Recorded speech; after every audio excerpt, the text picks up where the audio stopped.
I read a lot of science fiction, both the classic sort of space science fiction and sci-fi fantasy. And one of my favorite branches of sci-fi is the one dealing with alternative universes. Some place that is very much like what we currently experience, what we currently live in, and at the same time kind of different. And I think within that branch, my favorite books are where the reality is really, really, really, really close to ours. And usually there's just one or two elements that are drastically different.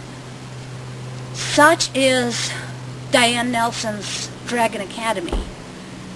If you look at the main character, young man by the name of Nick, he's a fairly normal teenager. You know, he goes to school, he's trying to sort out his situation with different girls, the girls that he fancies. He kind of has a summer job. He is trying to sort out his relationship with his mom, you know, and kind of that balance of power that happens between teenagers and their parents. So fairly normal job, fairly normal life. But in his world and his version of Earth, there is one unexpected element that we sadly don't have: dragons. And dragons are not exactly like humans, and they're not exactly in the animal world either. They're kind of in between.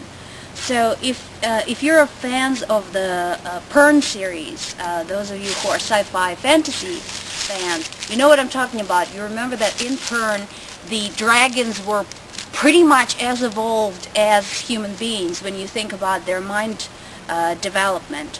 But in this case, they're kind of hovering in between. And so Nick is rather fond of dragons, and that summer job that I was talking about that would have been normal if he worked just at a regular stable, say exercising and looking after regular horses, becomes a whole lot more interesting because in addition to horses, he looks after dragons. Another bit thrown in for fun is that the dragons are kind of equivalent of human teenagers, and so much like Nick, they are still trying to sort themselves out. They're not exactly very cooperative, not at all times by any means, and they don't exactly always want to do what they're told.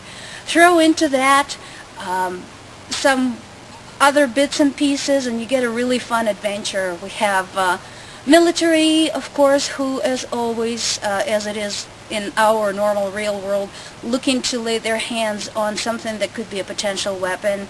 Throw into this some very, very dumb dragon transporters who are really good for some comedic relief. And the last but not the least, throw in Senator Eastwood with his Magnum.